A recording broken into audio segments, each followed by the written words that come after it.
Hello everyone, good morning to all, welcome back to Parcham. आज हम discuss करने वाले हैं 14 सितंबर के करेंट अफेयर्स। तो आज का दिन तो बहुत खास है क्योंकि हर साल 14 सितंबर को हम सेलिब्रेट करते हैं हिंदी दिवस। तो हिंदी दिवस का सेलिब्रेशन क्यों होता है, क्या खास बातें हैं, आज की वीडियो में हम डिस्कस करने वाले हैं। सो स्टार्ट कर लेते हैं हम 14 सितंबर के करेंट अफेयर्स और बात करेंगे हिंदी दिवस, जिसको हम नेशनल हिंदी डे के नाम से जानते हैं। ठीक है, हर साल 14 सितंबर को हम नेशनल हिंदी डे सेलिब्रेट करते हैं। क्यों? क्योंकि हमारी जो संविधान सभा मतलब कॉन्स्टिट्यूशन असेंबली थी, उन्होंने 14 सितंबर 1949 में as a official language Hindi को एडॉप्ट किया था। तो हिंदी का adoption as a official language कब किया गया था? तो 14 सितंबर 1949 को किया गया था। हिंदी लैंग्वेज देवनागरी स्क्रिप्ट में लिखी जाती है।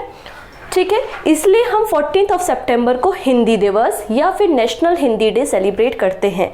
हिंदी के अलावा इंग्लिश भी हमारी ऑफिशियल लैंग्वेज है under the article 343 of the constitution. ये आर्टिकल एग्जाम में कई बार छपा हुआ पाया गया है, इसलिए इसको बिल्कुल रट लेना। 343 143 तो याद रहता ही होगा, बस 1 की जगह 3 कर दो। ठीक है, तो 343 हिंदी और इंग्लिश जो है वो ऑफिशियल लैंग्वेज है यहाँ पर। ठीक है, फर्स्ट हिंदी दिवस हमने कब सेलिब्रेट किया? तो 14 सितंबर 1953 को हमने पहली बार हिंदी दिवस सेलिब्रेट किया। हिंदी जो भाषा है वो हमारे कॉन्स्टिट्यूशन के शेड्यूल नंबर 22 में भी मेंशन आपको मिल जाएगी। 22 ऑफिशियल लैंग्वेज बेसिकली जो है इंडियन लैंग्वेज, वो 8 शेड्यूल में आपको मिलती है। यही नहीं, आर्टिकल 351 को भी आप याद रख सकते हैं।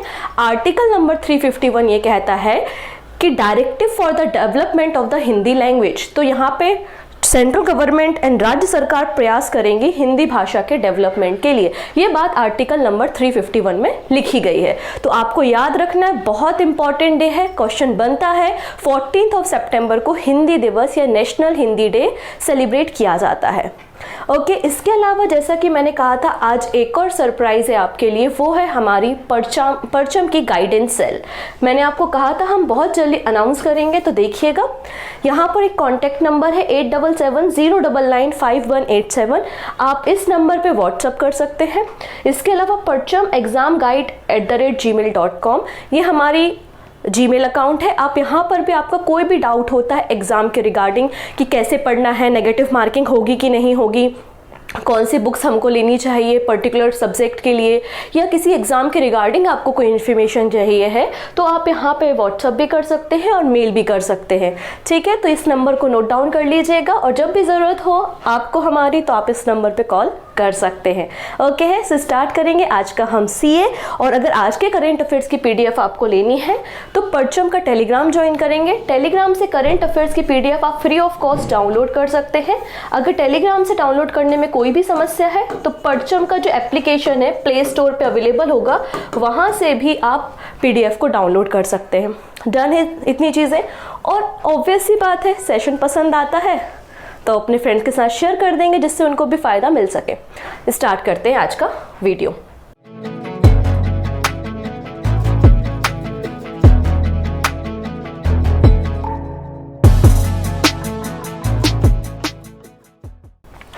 सबसे पहले एक पर्सन जो न्यूज़ में है उनके बारे में हम देख लेते हैं। एक ही पर्सन के बारे में आज हमें पढ़ना है जिनका नाम है सिंधु गंगाधरन। ये है सिंधु गंगाधरन जिन्हें नेस्कॉम का वाइस चेयरमैन बनाया है। कुछ दिन मतलब अराउंड आई थिंक 10 दिन पहले की घटना होगी जब मैंने आपको डिस्कशन किया था कि नेस्कॉम ने अपना चेयरमैन अपॉइंट किया है। तो नेस्कॉम ने राजेश नंबियार को अपना चेयरमैन बनाया था, जो कि कॉग्निजेंट इंडिया के मैनेजिंग डायरेक्टर थे। इनको नेस्कॉम का क्या बनाया? चेयरमैन। अब यहाँ पर नेस्कॉम का वाइस चेयरमैन अपॉइंट किया गया है सिंधु गंगाधरन को। नेस्कॉम का फुल फॉर्म आप याद रख सकते हैं, national association of software and services company. ठीक है, जो कि एक एपेक्स बॉडी है। वाइस चेयरमैन बन गए हैं कौन? सिंधु गंगाधरन। तो सिंधु गंगाधरन एमडी हैं सैप लैब्स की। ठीक है, सैप लैब्स की जो एमडी है वो है सिंधु गंगाधरन। इसके पहले मतलब अगली साल, इसके पहले का जो साल था उसमें इन्हें chairman of the NASSCOM GCC council 2023-25 भी अपॉइंट किया है। 2023 से 2025 तक नेस्कॉम जीसीसी की भी ये चेयरमैन है। अब यहाँ पे अगर हम सेप लैब्स के बारे में बात करें तो सिंधु गंगाधरन पहली वीमेन है, पहली महिला है जो कि सेप लैब्स इंडिया में एज अ लीड कर रही हैं। जो सेप लैब्स है वो लार्जेस्ट R&D सेंटर है पूरे वर्ल्ड का, जहाँ पर आप देखेंगे डिफरेंट प्रोडक्ट्स का इनोवेशन होता है, टेस्टिंग होती है, डेवलपमेंट किया जाता है। डन। नेक्स्ट बात करेंगे, अब देखो यहाँ पे सीमा हैदर का तो केस नहीं है, ये थोड़ा डिफरेंट केस है, तो उस तरफ मत जाना। यहाँ पर गुजरात में 108 जो माइग्रेंट है पाकिस्तान से, उनको सिटीजनशिप दी है, लेकिन वो कौन है? माइनॉरिटी कम्युनिटी से बिलोंग करते हैं। ऐसा बिल्कुल अधिकार है स्टेट गवर्नमेंट के पास कि अगर बांग्लादेश, अफगानिस्तान एंड पाकिस्तान की जो माइनॉरिटी कम्युनिटी है, माइनॉरिटी कौन होगा? ऑब्वियसली बात है, वहाँ पे माइनॉरिटी हिंदू होंगे और मेजॉरिटी मुस्लिम्स होंगे, तो माइनॉरिटीज़ को सिटीजनशिप दी जा सकती है। तो उसी के रिगार्डिंग एक छोटी सी इन्फॉर्मेशन है। Union minister Harsh Sanghavi grant Indian citizenship to 108 Pakistani migrants in Ahmedabad, Gujarat. तो केंद्रीय मंत्री हैं हर्ष सांघवी, इन्होंने अहमदाबाद में 108 पाकिस्तानी प्रवासियों को भारतीय नागरिकता प्रदान की है। कितने? 108 पाकिस्तानी माइग्रेंट को गुजरात में, अहमदाबाद में भारत की सिटीजनशिप दी है। बिल्कुल ये राइट इनको दिया गया है, आप देख सकते हैं। यहाँ पर जो इंडियन सिटीजनशिप है वो माइनॉरिटी कम्युनिटी को दी जा सकती है, अफगानिस्तान, बांग्लादेश एंड पाकिस्तान की माइनॉरिटी कम्युनिटी। ये जो गस्टेड नोटिफिकेशन इशू हुआ था वो 2016 और 2018 में इस तरीके के नोटिफिकेशन इशू हुए थे, और यही बात जो डिस्ट्रिक्ट कलेक्टर ऑफ अहमदाबाद हैं, उन्होंने बताया कि अभी तक हम 2000 से ज़्यादा 2000 जो माइग्रेंट है पाकिस्तान से, उनको सिटीजनशिप दे चुके हैं। ठीक है, 2000 तक हम यहाँ पे सिटीजनशिप यहाँ पे अवॉर्ड कर चुके हैं, दे चुके हैं। अब अगर बात करो तो सिटीजनशिप के बारे में आपको कहाँ पे जानकारी मिलती है, कौन भारत का नागरिक होगा, कौन भारत का नागरिक नहीं होगा। लेकिन भारत में जो नागरिकता का कॉन्सेप्ट है वो सिंगल सिटीजनशिप का है। सिंगल सिटीजनशिप मतलब एकल नागरिकता का प्रोविजन भारत गवर्नमेंट करती है। ऐसा नहीं है कि एक व्यक्ति दो अलग अलग कंट्रीज का सिटीजन हो, ऐसा बिल्कुल भी नहीं है। हमारे कॉन्स्टिट्यूशन का जो पार्ट नंबर 2 आर्टिकल 5 से 11, आर्टिकल 5 टू आर्टिकल 11, ये सारी जानकारी आपको सिटीजनशिप के बारे में देता है। तो आप इंडियन कॉन्स्टिट्यूशन का चैप्टर नंबर 2 स्टडी कर लीजिएगा, जहाँ पे आपको पूरा मिल जाएगा कि किसको नागरिकता मिलेगी, किसकी नागरिकता छीन ली जाएगी, और जो सिटीजनशिप से रिलेटेड जो भी कानून होते हैं उसको बनाने का अधिकार पार्लियामेंट के पास होता है। इसके अलावा आप जानते होंगे पार्लियामेंट ने सिटीजनशिप एक्ट 1955 को लेकर आया था, जो कि पहला लीगल फ्रेमवर्क था फॉर द सिटीजनशिप। अभी आपने रिसेंटली इसमें अमेंडमेंट भी देखे हैं। डन। नेक्स्ट बात करते हैं, तमिलनाडु गवर्नमेंट ने एक वेलफेयर स्कीम शुरू की है जिसका नाम है कलिंगयार मगालिर उरिमई थोगई थीथम स्कीम। थोड़ा सा टफ नाम है, आप देख सकते हैं। कलिंगनार मगलिर उरिमई थोगई थीथम स्कीम, इस सोशल वेलफेयर स्कीम को किसने शुरू किया है? तमिलनाडु के मुख्यमंत्री M.K. स्टालिन ने इस स्कीम को शुरू किया है। ये स्कीम क्या कहती है? ये scheme basically financial assistant provide करती है वीमेंस हेड को, जो परिवार की महिला हेड है, उनको 1000 रुपीज पर मंथ यहाँ पे फाइनेंशियल मदद की जाएगी। तो तमिलनाडु गवर्नमेंट ने यहाँ पे मंथली असिस्टेंट प्रोवाइड करने की बात की है, 1000 rupees more than 1 crore female family head को अंडर दिस स्कीम। इस स्कीम को भी लॉन्च नहीं किया गया है। 15 सितंबर मतलब कल के दिन इस स्कीम को चीफ मिनिस्टर लॉन्च करने वाले हैं। ठीक है, इतनी चीजें। इसके अंतर्गत 1.06 करोड़ जो फीमेल है तमिलनाडु की, उनको फायदा यहाँ पर होगा, और जो डायरेक्ट बेनिफिट ट्रांसफर है उसके जरिए डायरेक्ट फीमेल के अकाउंट में इस पैसे को पहुंचाया जाएगा। तमिलनाडु के जो गवर्नर हैं वो है आर एन रवि तमिलनाडु के गवर्नर हैं। इनके बारे में भी आप थोड़ा सा देख लेना। ओके, नेक्स्ट है, ये क्या कहानी है? आप लोग हमेशा अक्सर न्यूज़ में सुनते हैं मॉब लिंचिंग के बारे में। जैसे कि एक बार एक घटना में देख रही थी, एक बंदा था बेचारा यार, चुपचाप मार्केट में घूम रहा था, लोगों ने अफवाह उड़ा दी कि ये बच्चा चोर है, तो पूरी भीड़ इकट्ठा हुई, उसको मार मार के मार ही डाला। तो ये घटनाएं जो होती हैं ना, वो मॉब लिंचिंग कहलाती हैं। तो यहाँ पे मॉब लिंचिंग के लिए कुछ स्कीम आई है, MP गवर्नमेंट लेकर आया है, हम उसके बारे में भी बात कर लेते हैं। ओके है, चलिए। अच्छा, अभी रिसेंटली आप में से कई लोगों ने SSC CGL या MTS CHSL के पेपर दिए होंगे, जो एग्ज़ाम अभी रन हो रहे थे। तो आप ज़रा कमेंट में बताइएगा कि करेंट अफेयर्स का से कितना फ़ायदा हुआ, कैसे क्वेश्चन आए और हमें क्या चीज़ें और भी ज़्यादा इंक्लूड करने की ज़रूरत है, क्योंकि आपका फीडबैक हमें मैटर करता है। अगर हम अब करेंट अफेयर्स को और इम्प्रूव करना चाहते हैं, स्पेशली मैं अगर करेंट अफेयर्स को इम्प्रूव करना चाहती हूँ, तो मुझे नॉलेज होना चाहिए कि बच्चों को कहाँ पर फ़ायदा हो रहा है और कौन सी ऐसी चीज़ें हैं जो मिस आउट हुई हैं जिनको मुझे और इंक्लूड करने की ज़रूरत है। क्लियर है? क्योंकि हालांकि मैं पूरी कोशिश करती हूँ कि करेंट अफेयर्स कुछ भी छूटे ना, पूरा करेंट अफेयर्स कोई भी पेपर बनाए तो मेरे करेंट अफेयर्स से आए, मेरी कोशिश रहती है। लेकिन आप कोशिश ही है यार, कोशिश और कर सकते हैं। तो बिल्कुल आप कमेंट में बताइएगा आपको कितना फ़ायदा हुआ इस सीए से और कितने क्वेश्चंस एग्जाम में आपको बने हैं। ठीक है, चलिए बात करते हैं। Which state government will provide ₹10 lakh, 10 lakh रुपए कौन सा स्टेट गवर्नमेंट प्रोवाइड करेगी ऐसे पर्सन्स को जिनकी मॉब लिंचिंग में डेथ हो गई है। मॉब लिंचिंग में जो लोग मारे गए हैं उनके परिवारजनों को 10 लाख रुपए की सहायता कौन से स्टेट गवर्नमेंट के द्वारा की जाएगी? तो आंसर हो जाएगा मध्य प्रदेश। तो एमपी गवर्नमेंट ने mob lynching victim compensation scheme को लॉन्च किया है। इसमें बोला गया है कि कोई भी व्यक्ति है, अगर उसकी डेथ हो जाती है मॉब लिंचिंग में, तो उसको 10 लाख रुपए का कंपनसेशन उसके फैमिली को दिया जाएगा। इसके अलावा कोई व्यक्ति इंजर्ड हो जाता है, उसको चोट लग जाती है, घायल हो जाता है, तो 4 से लेके 6 लाख रुपीस तक की कंपनसेशन स्कीम यहाँ पे लाई गई है एमपी गवर्नमेंट के द्वारा। यहाँ पर यह बात भी कही गई है कि कोई भी ऐसा केसेस जिसमें इंसान को मारा जाता है, पीटा जाता है, जो कि रिलीजियस, कास्ट या लैंग्वेज और दूसरे किसी रीजन से होता है और जिसमें 5 या 5 से ज़्यादा लोग इन्वॉल्व होते हैं, ऐसा नहीं रोड पे जा रहे थे कोई किसी ने 2 थप्पड़ लगा दिए, वो मॉब लिंचिंग नहीं है, कम से कम 5 या 5 से ज़्यादा लोग होने चाहिए। तो ऐसे केसेस में इस स्कीम का फ़ायदा उठा सकते हैं। यही नहीं, एमपी गवर्नमेंट ने बेसिकली ये जो लिंचिंग विक्टिम कंपनसेशन स्कीम है मॉब लिंचिंग, इसके अलावा यहाँ पे कैबिनेट के द्वारा housing scheme for homeless families भी यहाँ पे लॉन्च की है। इसके अलावा जो गेस्ट फैकल्टी होती है ना, हमारे जो स्कूल होते हैं सरकारी स्कूल, इसमें वर्ग 1, वर्ग 2 और वर्ग 3 में आपको कुछ गेस्ट फैकल्टीज़ मिलती हैं। तो गेस्ट फैकल्टीज़ को यहाँ पर कुछ पैसे दिए जाते हैं, मानदेय दिया जाता है, तो उसको भी डबल कर दिया है। जो वर्ग 1 है, क्लास 1 है, उसके लिए जो उसके लिए जो मानदेय था, जिसकी जो सैलरी मिलती थी, वो 9,000 से बढ़ाकर 18,000 कर दी है। क्लास 2 के लिए 7,000 से 14,000, क्लास सी के लिए 5,000 से 10,000 रुपीज कर दिए, डबल कर दी है। ठीक है, चलिए अब बात करेंगे पीएम श्री।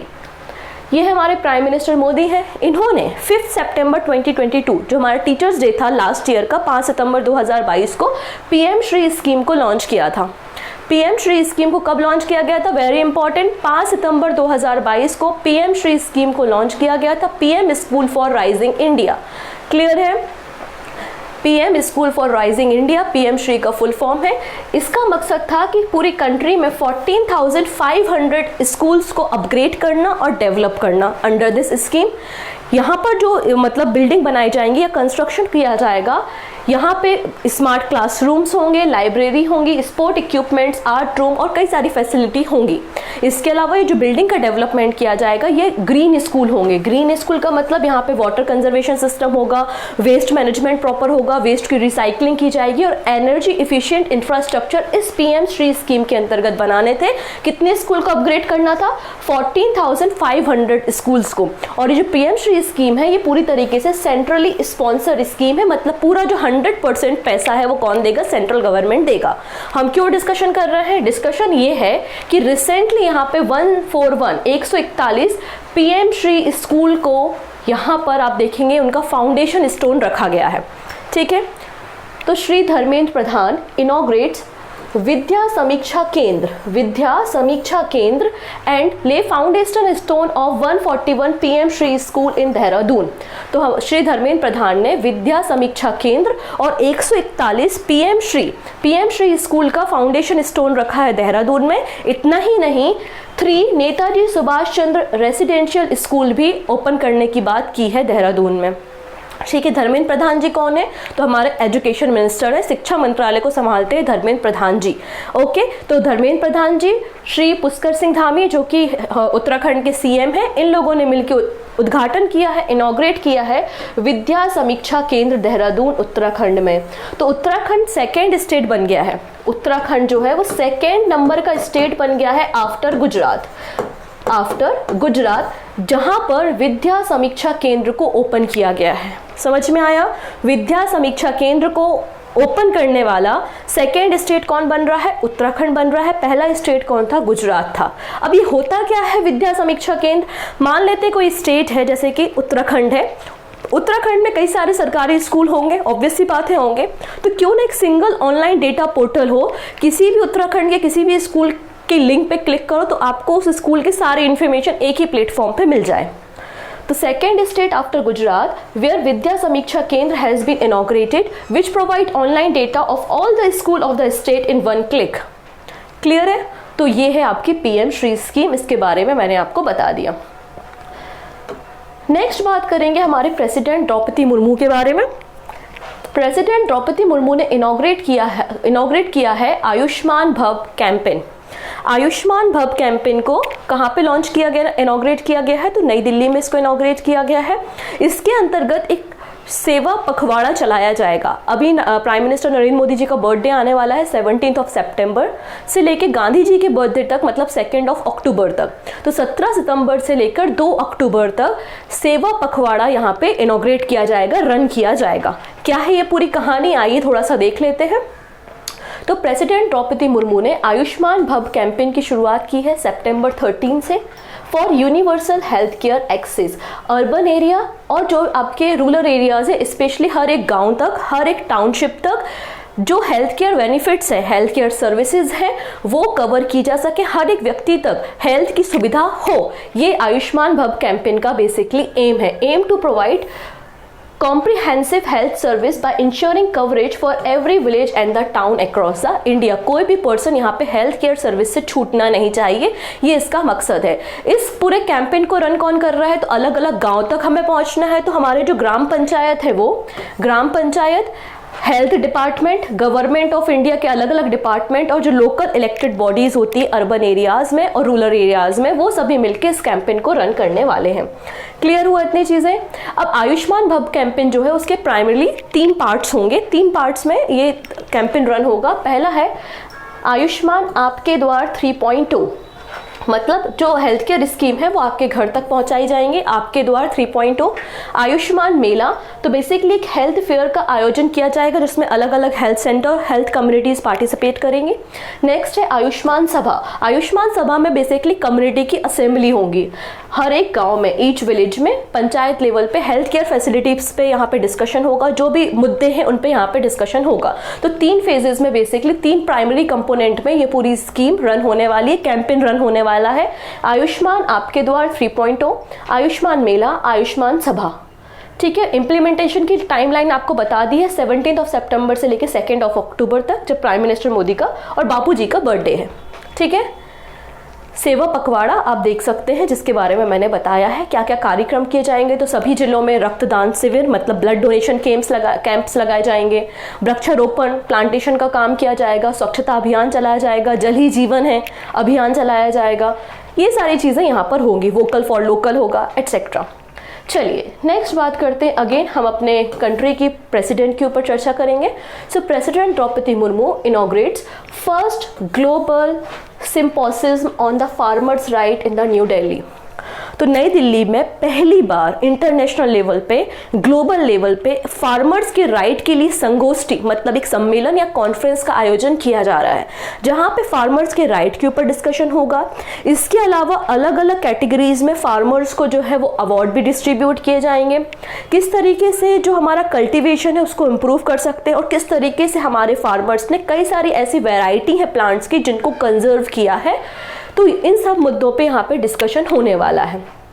तो इंडिया होस्ट कर रहा है पहली बार first global symposium on farmer rights new Delhi में 12 से लेकर 15 सितंबर तक, जिसमें 700 डेलीगेट्स 59 कंट्रीज के पार्टिसिपेट करने वाले हैं, जहां पर बेसिकली फार्मर्स के राइट के ऊपर डिस्कशन होगा, इफेक्टिव पॉलिसीज तैयार की जाएंगी, बेस्ट प्रैक्टिस क्या हो सकती हैं कल्टीवेशन को इम्प्रूव करने के लिए, नॉलेज शेयरिंग की जाएगी। ये सारे मुद्दों पे यहाँ पे डिस्कशन होगा। तो यहाँ पर एड्रेस करते हुए द्रौपदी मुर्मू ने एक बहुत अच्छी बात कही। मैं जानती हूँ वो बात आप लोगों के एग्जाम के लिए इंपॉर्टेंट नहीं है, लेकिन मुझे अच्छी लगी तो मेरे लिए 2 मिनट आप सुन लीजिए। इन्होंने कहा farmers are annadata. It's very true. Farmers जो है वो अन्नदाता है, and only if there is food then there is a body, and if there is a body then any work gets done. बिल्कुल सही बात है, खाना खाएंगे तभी तो बॉडी चलेगी तभी तो कोई काम हम कर पाएंगे। That is why farmers need to be saluted and it is our duty to protect their right and future. बिल्कुल सही बात है, ये हमारा काम है कि हम फार्मर्स के राइट को प्रोटेक्ट करें और उनको सैल्यूट भी करें, क्योंकि वो हमें खाना प्रोवाइड करते हैं। चलिए, अब इस मौके पे यहाँ पर 3 अलग अलग कैटेगरी में अवार्ड भी दिए जाएंगे by the president Draupadi Murmu. Plant genome saviour community award 6 award यहाँ पे दिए जाएंगे। Plant genome saviour farmer reward 16 awards हैं यहाँ पे, और plant genome saviour farmer recognition 4 awards यहाँ पे फार्मर्स को दिए जाएंगे। अच्छा, ये पूरा का पूरा जो संगोष्ठी है, कॉन्फ्रेंस है, इसको ऑर्गेनाइज कौन कर रहा है? तो organized by secretariat of international treaty on plant genetic resources for food and agriculture of the FAO organization Rome. इसके द्वारा इसे ऑर्गेनाइज किया जा रहा है और होस्ट किया जा रहा है ministry of agriculture and farmer welfare के द्वारा। और हमारी जो भारत की कई सारी जो ऑर्गेनाइजेशन है वो भी इसमें पार्टिसिपेट कर रहे हैं, जैसे कि Indian council of agriculture research, Indian agriculture research institute and national bureau of plant genetic resources. Next है, चलो ये इंपॉर्टेंट न्यूज़ है, स्पेशली एफकेट, CAPF, CDS वालों के लिए, जितने भी डिफेंस वाले एग्जाम दे रहे हो आप, उसके लिए तो ये बहुत ही इंपॉर्टेंट है। ठीक है, चलो, रक्षा मंत्री ने इनॉग्रेट किए हैं 19 BRO infrastructure project valued at more than ₹2900 crore. तो ये हमारे रक्षा मंत्री डिफेंस मिनिस्टर हैं हमारे राजनाथ सिंह। इन्होंने 90 BRO प्रोजेक्ट को इनॉग्रेट किया है, जिनको 2900 करोड़ रुपीस की कॉस्ट के साथ तैयार किया गया है। ठीक है, अलग अलग स्टेट और यूनियन टेरिटरी में, तो कितने स्टेट? 11 स्टेट और यूनियन टेरिटरी में 90 BRO प्रोजेक्ट को तैयार किया गया है, जिसमें इंक्लूड कौन कौन से वो हम बताते हैं। सबसे पहले यहाँ पे नेचीफू टनल जो कि अरुणाचल प्रदेश में तैयार की गई है, इसको इनॉग्रेट किया गया है। हालांकि इसका फाउंडेशन स्टोन 2020 में रखा गया था, लेकिन इसका उद्घाटन अभी हुआ है नेचीफू टनल अरुणाचल प्रदेश में। इसके अलावा 2 एयरफील्ड बनाए गए हैं वेस्ट बंगाल में, 2 helipad and 22 roads and 63 bridges को यहाँ पर इनॉग्रेट किया गया है by the defence minister Rajnath Singh. अगर आप इस टनल के बारे में थोड़ी सी बातें करेंगे, नेचीफू टनल जो कि नेशन को दी गई है, अरुणाचल प्रदेश में है, असम से अरुणाचल प्रदेश को कनेक्ट करती है और ऑल वेदर कनेक्टिविटी ये प्रोवाइड करती है। और बहुत ही हमारा इंपॉर्टेंट, क्योंकि अरुणाचल प्रदेश को ऑब्वियसली बात है चाइना ने अपने मैप में दिखाया है, पर मैप में दिखाने से अरुणाचल प्रदेश उनका तो हो नहीं जाता, तो वो लोकेशन भी हमारे लिए बहुत इंपॉर्टेंट है। और उस एरिया में अगर आपको सोशल डेवलपमेंट करना है, इकोनॉमिकली डेवलपमेंट करना है, तो कनेक्टिविटी प्रॉपर होना चाहिए। इसलिए सारे प्रोजेक्ट हमारे LAC और LOC के पास रन किए जा रहे हैं बाय द BRO।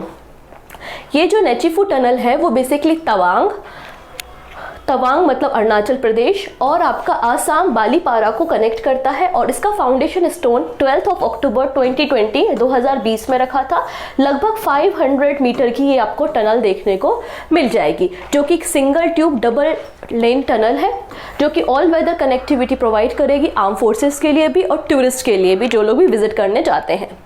अब इन 90 प्रोजेक्ट में से 36 प्रोजेक्ट जो है वो अरुणाचल प्रदेश में लॉन्च किए गए हैं, 26 प्रोजेक्ट लद्दाख में, 11 प्रोजेक्ट जम्मू एंड कश्मीर में, 5 प्रोजेक्ट मिजोरम में, 3 प्रोजेक्ट हिमाचल प्रदेश में, 2 प्रोजेक्ट सिक्किम में है, सिक्किम और उत्तराखंड एंड वेस्ट बंगाल में है, और एक प्रोजेक्ट नागालैंड, राजस्थान, अंडमान एंड निकोबार में है। इस तरीके से 11 स्टेट और UT में यहाँ पर इन प्रोजेक्ट को लॉन्च किया है, आप मैप में भी देख सकते हैं। क्लियर है इतनी चीज़ें? चलो, इसके अलावा यहाँ पे डिफेंस मिनिस्टर राजनाथ सिंह ने एड्रेस करते हुए BRO को कहा ब्रो मतलब ब्रदर यहाँ पर आर्म फोर्सेस के लिए BRO के लिए यूज़ किया है। इन्होंने कहा कि BRO ने हमारी कंट्री के सोशल इकोनॉमिक डेवलपमेंट के लिए रिमोट एरिया में कई सारे इंफ्रास्ट्रक्चर को डेवलप किया है। अब डेवलपमेंट के क्रम में यहाँ पे देवाक ब्रिज, इसको भी इनॉग्रेट किया गया है। देवाक ब्रिज जो है विसन कोलपुर फूलपुर रोड पर है, जो कि आपको 422 मीटर का आपको देखने को मिलेगा। नेक्स्ट बात करेंगे बगडोगरा बैरकपुर एयरफील्ड। बगडोगरा बैरकपुर एयरफील्ड को भी यहाँ पे रिकंस्ट्रक्ट किया है और इसका भी इनॉग्रेशन किया गया है, वेस्ट बंगाल में बेसिकली है, जिसके रिकंस्ट्रक्शन की कॉस्ट लगभग 500 करोड़ रुपीस की आई है। अच्छा, यहाँ पे जो न्योमा एयरफील्ड, इसके बारे में मैंने आपको कल ही बता दिया था, लद्दाख में इसको इनॉग्रेट किया है, ईस्टर्न सेक्टर ऑफ लद्दाख में। नेक्स्ट है यहाँ पर ये जो प्रोजेक्ट है बहुत जल्दी अभी अंडर कंस्ट्रक्शन है, बहुत जल्दी इसको लॉन्च कर दिया जाएगा bye the defence minister Rajnath Singh, ये बात भी इन्होंने कही है। यहाँ पर हम बात कर रहे हैं सिनकुल्ला टनल के बारे में। ये जो सिनकुल्ला टनल है जब ये तैयार हो जाएगी तो ये वर्ल्ड की हाईएस्ट एल्टीट्यूड पे बनाई गई टनल होगी, क्योंकि लगभग 15,855 फीट की हाइट पे से तैयार किया जा रहा है। ये जो टनल जब बनके तैयार हो जाएगी तो ये कनेक्ट करेगी लाहौल स्पीति इन हिमाचल प्रदेश तो डस्कर वैली लद्दाख में, और ऑल वेदर कनेक्टिविटी प्रोवाइड करेगी आर्म फोर्सेस के लिए भी और अगेन टूरिस्ट के लिए भी। ठीक है, नेक्स्ट बात करेंगे मैत्री और गूगल क्लाउड। गूगल क्लाउड और मैत्री के बीच में भी एक यहाँ पर टाई अप हुआ है, उसके ऊपर हम डिस्कशन करेंगे। क्या है देखिएगा, अभी अगर हम बात करें हमारे सरकारी जो ऑफिसर्स होते हैं, तो आजकल जो डिमांड चल रही है मार्केट में वो साइबर सिक्योरिटी के लिए चल रही है। एआई टूल्स को आपको कैसे यूज़ करना है और किस तरीके से आपको अपने जो कंप्यूटर्स हैं उनको हैकिंग से प्रोटेक्ट करना है, इसके लिए हमें एक प्रॉपर ट्रेनिंग की ज़रूरत है, एक सर्टिफिकेशन कोर्स की ज़रूरत है अपने सरकारी ऑफिसर्स के लिए। तो इसलिए यहाँ पे मैत्री और गूगल क्लाउड के बीच में एक टाई अप हुआ है।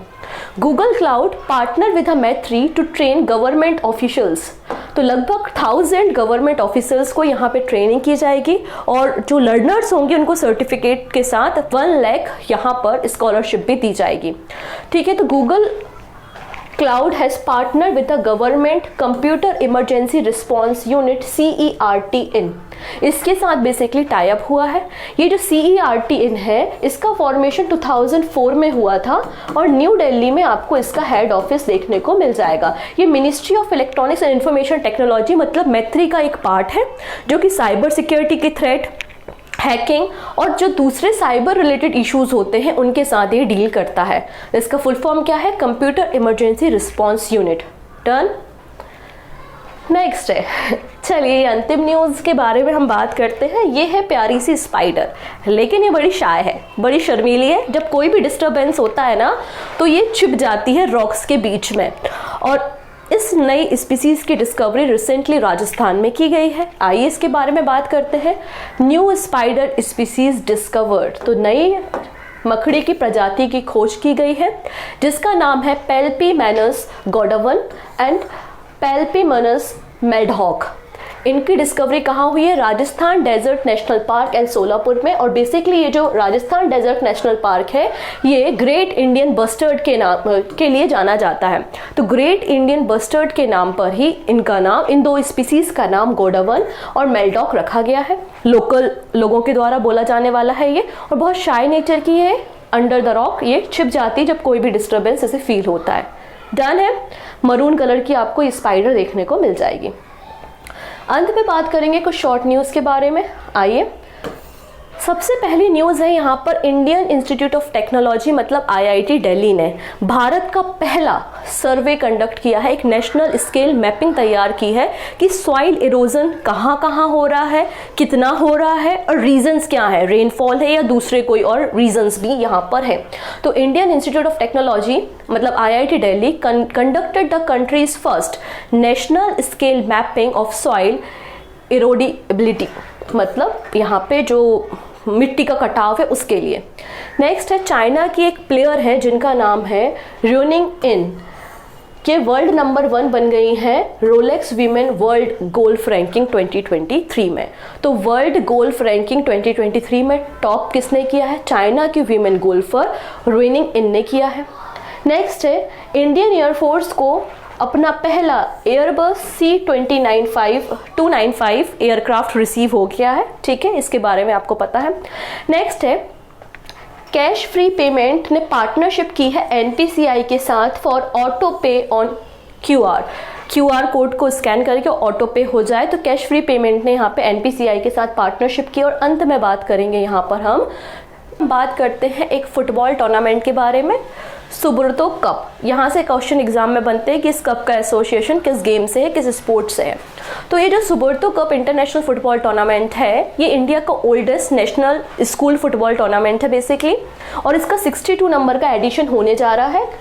19 सितंबर से लेकर 23 अक्टूबर के बीच में ये होना है। पहले बताया गया था कि जो होस्ट सिटीज़ हैं या होस्ट स्टेट्स हैं वो कौन कौन से थे, तो यहाँ पर आपने देखा था कि दिल्ली और गुरुग्राम होस्ट सिटीज़ थे जिसमें ये टूर्नामेंट होने थे, लेकिन यहाँ पे थोड़ा सा अपडेट हुआ है, अब बेंगलुरु भी जो है वो इसे होस्ट करेगा। तो 3 अलग अलग वेन्यूज़ पे ये टूर्नामेंट्स होंगे, बेंगलुरु में, दिल्ली में और गुरुग्राम में। डन है।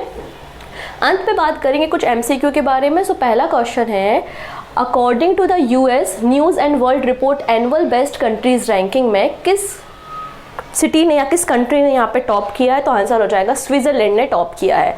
भारत की रैंकिंग आप बताएंगे कमेंट सेक्शन में, ठीक है। ऑप्शन यहाँ पे ए करेक्ट हो जाएगा। नेक्स्ट नंबर का है यहाँ पे 18 नंबर का जो G20 लीडरशिप समिट हुआ है उसमें WTO को जो डिस्प्यूट सेटलमेंट बॉडी है उसे तैयार करने के लिए कब तक कहा है, 2024 तक कहा है, फुली फंक्शनल हो जाएगी वो। नेक्स्ट है, किस कंट्री ने रिसेंटली $2 बिलियन इन्वेस्ट किए हैं UN ग्रीन क्लाइमेट फंड पे, तो मैंने कल बताया था ये बात आपको, UK। Option number C correct है। नेक्स्ट है, कितने लोगों को यहाँ पे इस साल शांति स्वरूप भटनागर अवार्ड दिया जाएगा, तो आंसर हो जाएगा 12 साइंटिस्ट को ये अवार्ड दिया जाएगा। ऑप्शन डी बिल्कुल करेक्ट हो जाएगा। अच्छा, यहाँ पे world cup runner up R Praggnanandhaa, इन्होंने 2023 ओपन ब्लिट्स टूर्नामेंट में टाटा स्टील का जो टूर्नामेंट हुआ था उसमें किस नंबर पे आए हैं, तो 3rd नंबर पे आए हैं R Praggnanandhaa. Option number C correct हो जाएगा। This is the question of the day. यहाँ पे बोला है कि इंडोनेशिया बैडमिंटन मास्टर टूर्नामेंट किसने जीता है। 4 ऑप्शन स्क्रीन पे दिख रहे हैं, जो भी सही आंसर होगा वो आप हमें कमेंट में देंगे। तो 2 क्वेश्चन मैंने पूछे हैं कि वर्ल्ड बेस्ट कंट्री रैंकिंग में भारत की रैंकिंग क्या आई है, और एक क्वेश्चन ये इंडोनेशिया मास्टर का है। इन दोनों क्वेश्चंस के आंसर आप हमें कमेंट सेक्शन में देंगे। बाकी सारी बातें नेक्स्ट वीडियो में करते हैं, तब तक अपना ध्यान रखेंगे। Take care and bye bye.